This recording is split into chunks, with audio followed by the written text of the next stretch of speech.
got team members across the United States, so like every state. Yes, in every state. So it's not a one size fits all, is it? No, it's not a one size fits all. And that's really been a challenge in how we have benefits that can be personalized to the individual. The company itself has changed a lot, which I have to imagine that comes with workflow changes along the way. How are you balancing all of that? I still think it's our guiding principles that really align to that. What has it been like for you in a male-dominated company? Learning from my leader, when you do your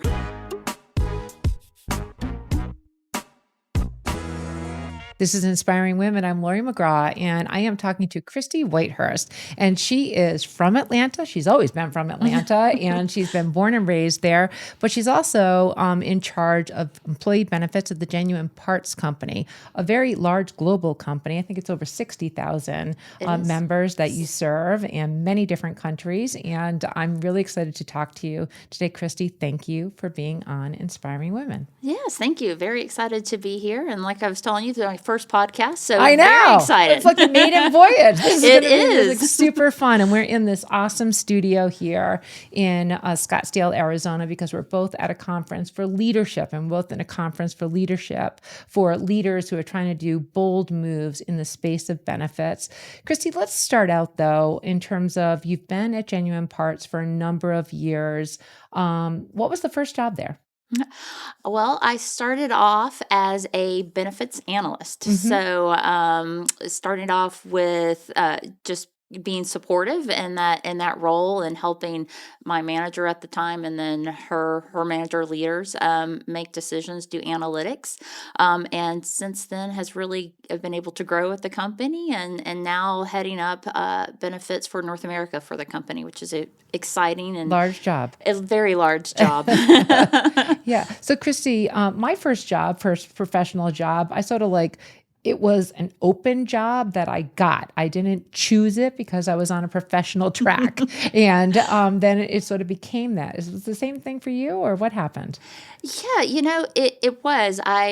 So interestingly enough, I went to the University of Georgia, graduated there with a degree in dietetics. Yep. I took a nutrition class, loved it. And so I winded up, that was my major. But at the end of the day, once I graduated, I wasn't sure really what I wanted to do, if I really wanted to do that or not. Nobody right? does. I don't think anybody does. I'm still maybe learning what I want to do when I grow up. I don't know. But no, so did that. But I actually moved back home in Atlanta. I was very fortunate. I got a job. My first job was an HR assistant working with a very small company in Atlanta, and really kind of all aspects of HR. So recruiting, benefits, talent. So did that and really enjoyed the benefits aspect. I enjoyed helping employees when they had questions, just working with the various vendor partners that we had. And so really that came more of a passion and enjoying benefits. That company, again, small, so it was going through some changes, really wasn't sure about it. I was young, had a young family at the time.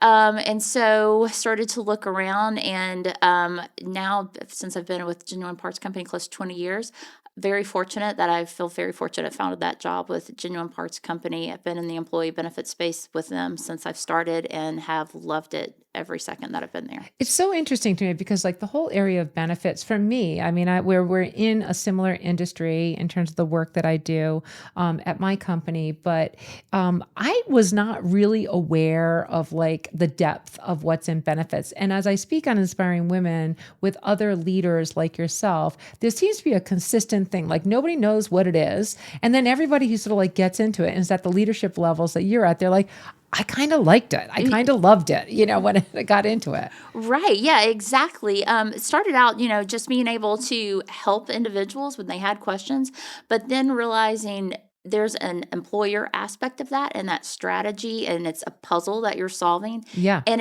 that puzzle changes every year with the dynamics that's going on in the economy, within the organization, with employees' needs. They're ever growing, ever changing. Yeah. And felt that benefits it was unique. There are a lot of same stuff that we do every year, things you have to do, but it changes every year too. So it's great. Well, one of the most important aspects of the job of benefits in terms of caring for your employees as a self-insured employer is balancing what you want to provide provide to those team members.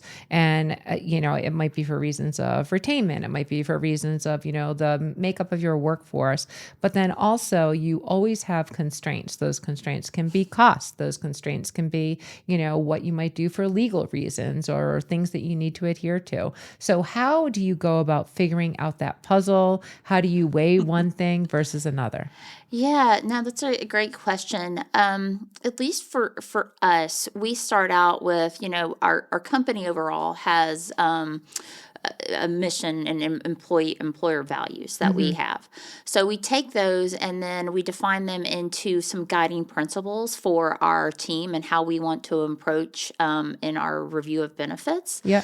So of course, being competitive, making sure that those benefits attract and retain talent, but then also work for the value of the company and meeting the company's goals and initiatives. So we take those and use the guiding principles and how we evaluate what we offer, what we may offer, and you really use that as our guideline on how we approach But you've got our team members strategy. across the United States, of like every state, don't you? We do, yes, in every state. So like it's not a one size fits all, is it? No, it's not a one size fits all, and that's really been a challenge in how we have benefits that can be personalized to the individual because it's not a Yeah. one fits all, and we try to do that with those guiding principles and having a strategic plan, a 5-year plan on where we want to be, and trying to align that to our employees' needs, but also aligning that to our business to make sure they're sustainable for employees and for the company. Yeah. And then in terms of like how the company's changed, you've purchased a lot of companies, you've divested some over the years. So the company itself has changed a lot, which I have to imagine that comes with workflow changes along the way. How are you balancing all of that when you're making these decisions? Because they come up on a regular cycle that you have to sort of like go through the decision making, but the company changes like, every year in probably some significant way. Right. I still think it's our guiding principles that really align to that. We use those every time we have a plan in place when we are trying to look for new solutions. And what we first do benchmarking. We set goals of what we want to achieve with what's our expected outcome, and then we go through a whole life cycle of making sure that what we're implementing is meeting those needs of what we were finding. Yep. And so what does good, and you feel like you did a great job at this, like what does that look like? No employee noise. Yeah. That's the first key, and our leadership team is happy with the hopefully cost savings that we're driving from that. So that's kind of first and foremost, I think, with what we're looking for. So Kristy, along the way for you, so like having been there and you've risen in the ranks to the senior leadership position that you hold now, what was your first big break? Within Genuine Parts Company? Or just there, before there, in terms of like the path to leadership? Yeah. Again, started off as an analyst with the company and just kind of worked my way up. I think the first big step was being promoted into that director level role. So really being the person that managed the day-to-day of our vendors, also making sure that the vendors were meeting our expectations and taking on that leadership role, presenting to our leadership team. And I really think that has helped grow my career, is being able and having the opportunity to meet with our executive leaders. So we do 2 formal meetings every year, but first being able to sit in and listen to those meetings and the questions they were asking, and understanding, watching my mentor and how she prepares for those meetings and to address those questions. So being able to sit in for that, and then being able to then start being able to present in those meetings. Yep. I still get nervous. Do you remember the first one where you had to present? Yes, I was very, very nervous, stuttered the whole way, but I got through it, and being able. I've been very fortunate to be able to stay in that role and grow because of that. So. Yeah. Now, generally, when people are sort of like, stepping into those sort of like bigger and bigger tables, having more responsibility, more spotlight on them, it's nerve-wracking. And so were you ever in a position where you felt like, oh man, I'm over my skis. I'm like, like flopping here? Because I think so many times, in leadership, you actually accelerate your growth growth by the mistakes along the way, or sometimes like, wow, I wish I could get a redo on that one? Did you have any of those moments? Oh gosh, it seems like I have those moments every day. I'm over my skis. Why did they put me in this role? Hey, it's the first podcast, right? You're doing great. Yes, definitely. I mean, I think that's the best thing is if not the best thing, but when you do make a mistake, you own it, right? Yep. You said, darn, you know what? I shouldn't have done that. That was wrong. I didn't take the time, or I didn't say that right. And you own it. You grow from it, you learn from it. So you know for next time, okay, this is what happened there. So let's take steps to avoid that Yep. in the future. So I think, yeah, there are learning curves with any position, any job, and they go every day. Yeah. So it would be hard for me to not ask you about the fact that you're in a company that is, I would just say, more male dominated than many companies. And so I am obviously very passionate about trying to see more women advance into leadership. So what has it been like for you in a male dominated company?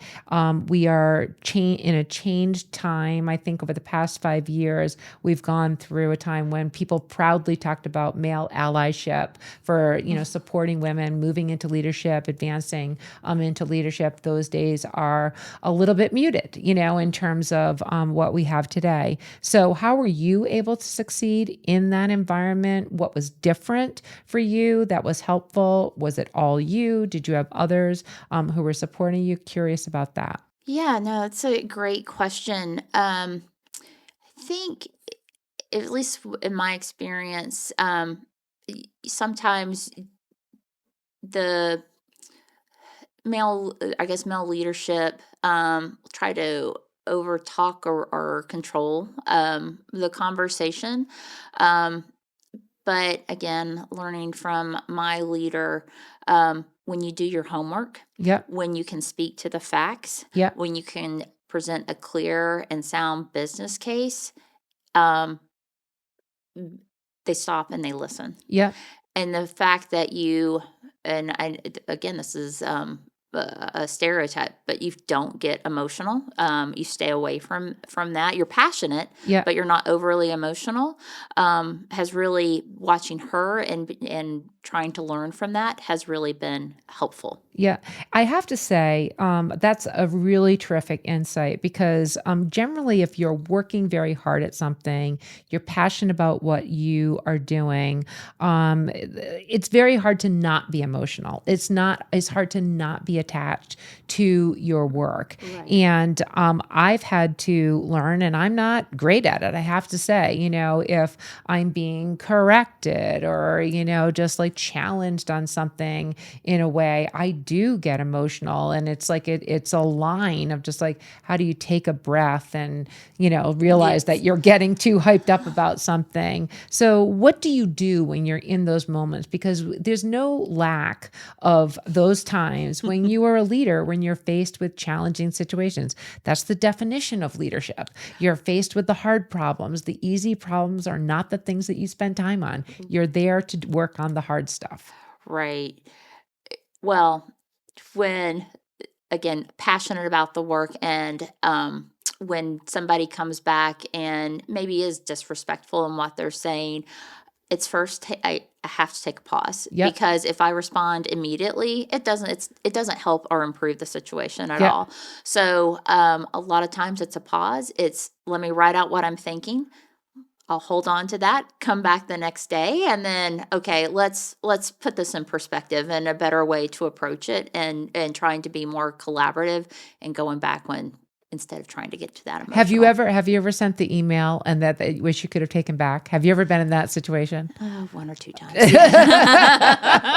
But that's something that you learn, right? You just, it doesn't, being confrontational like that doesn't help. Had a call recently where somebody was very concerned about support for their team and how to do some administration as we're expanding our globally. And said, hey, we're all on the same team here. We all want to make this the most positive experience for our employees. We want to work together. So let's work together and find a solution, and not trying to say we're not going to do X, Y, Z. Yep. Yeah. And so when you get there, again, just like the moments of like, intense decision, how do you take a breath? I mean, is it like are you talking to yourself in your head? Because I find that some people I've talked to say that they literally it's a physical moment for them where they can take a breath so they can pause their brain. It sounds like you've got some strategies. Yes, definitely. It's definitely a pause, and it's also being comfortable with saying, "Hey, I don't know what my decision is on this right now. Yeah. I need to take it away and think about it more and maybe look more into the analytics before I can say what I think we should do." Yeah. And being comfortable with saying that's okay. I don't know Yeah. something. Let's look into it a little bit more so we can make a valid and decision on where we're Well, what going. I like about that is also like you're still controlling on the point of the decision making, which is, not just like throwing up your hands, but like I will own this, but I need a beat, if you will, to come back and look at it in a database way. Exactly. Yeah, that's fantastic. Okay, let's talk about just in terms of the company a Mhm. bit. Being there as long as you have. What is your vision for what you're trying to get done? Because now it's not just decision making in the moment. You're working on strategy, you're Mhm. working on planning, and you're working in an environment where you've got costs that are just going in one direction, and you need to make some innovative, bold decisions. So, what are you thinking about in terms of the things in the next couple of years? Yeah, definitely. I think, and as we've been talking with this conference and some of the sessions, just this whole AI and analytics and how that can change how employers are utilizing data to make decisions. We actually this year have just implemented where we're doing a claims integrity review. So we have a vendor that comes in and doing integrity audits on claims that have been processed, right? Yep. Leading lots of data where claims just get misprocessed and the Yep. costs that go out the door with that. So using that kind of analytics and that AI is really something excited about and how that can change the dynamics. Because once you save, again, trying to save those only have a limited healthcare budget to Right. spend, right? And the funds to spend, and how those savings could then be used to facilitate other initiatives within the company. hmm So, Christy, generally with leaders, what I find is they like to continue learning. You're talking about being in the benefit space, that you've stayed in it, you love it, and you're always learning something new. What do you do outside of your professional work that sort of keeps you energized and brings you new insights? um, it keeps me energized. Well, I have to say, my family hmm does. From my husband to my three kids, especially the three kids. Right, they are very technology savvy. Hey, How old are mom, they? my youngest is 18 and my oldest is 22. So Okay. they are quick to make fun of me if I don't know something. But yeah, no, they energize me and really kind of help me learn the new and cool things. Yeah. Yeah. That's why I have my kids. So my kids are older than you, but it's just like, I need to stay on top of things. They're my first call, they're Yes. not somebody I work with. Good God, no. It's They are like, totally my tech support. Whether they like it or not, they are. yeah. Well, even I'll tell you just the story on my side. So when I started this podcast, I had to learn about social media and all of those things. So my son was my go-to source. And it was just like, Mom, no, Yeah, right. like literally, no, that is not going to work at all. So what have you learned? So what have your kids taught you of late?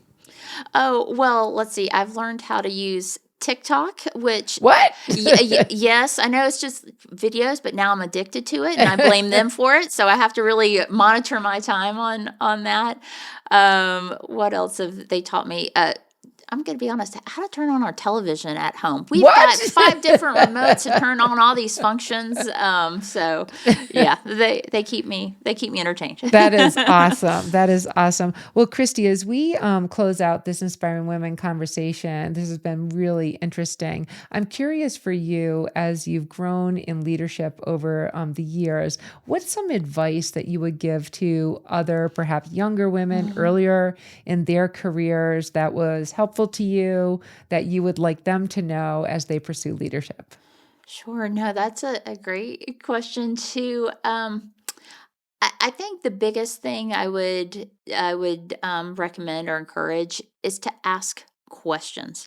I know when I first started off, I was so afraid to ask a question or to use my voice Yep. because I didn't want to come off as, oh gosh, she doesn't know anything. Yep. Why is she in this room? But a lot of the times I found that when I'm asking questions now, other people in the room had the same questions, right? Yes. And as a leader, if you are going to be the SME, if you're going to lead your space, how can you do that if you don't understand what you're involved in? You've got to know the ins and outs. So when your leaders are asking you questions, you can answer them. The whys and the hows. You need to know that. So I think the biggest takeaway I've learned is ask questions. Right, and it's so interesting that you say that just because like the more that you move up to leadership, the more powerful that becomes because when you ask questions, you're giving permission to other people to be curious, Exactly. and learn and just demonstrate that, you are interested in learning more. Learning more. Yeah. Exactly. Well, this has been just a fantastic Inspiring Women conversation. I've been talking to Kristy Whitehurst, and Kristy, thank you so much. Thank you. Appreciate it. Thank you.